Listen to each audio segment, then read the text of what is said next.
เราไปลงกับนำยาเทวดาพร้อมด้วยนำคนกับสิ้นนำไปกินนำไปดื่มนำไปทานกับไม้กันทุกคนให้กันจังวีให้กันจังมัดให้กันในทันทีไปลงหน้าลงไปก็เย็บไอ้ที่มันคือยาอยู่นั่นคุณเมย์แต่กับให้กันทันทีแล้วก็ทุกข์ใจสบายใจไปลงกับ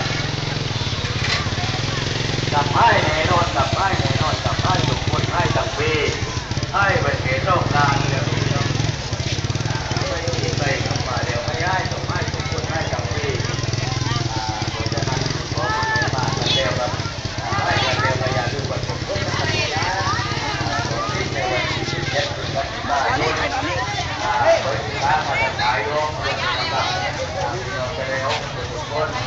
หรือว่าพี่น้องมีใจและกับจัดกับคนละมุมคนละมุมให้เต็มที่กันจากว่าจะทำอะไรตอนที่เขาให้ดัง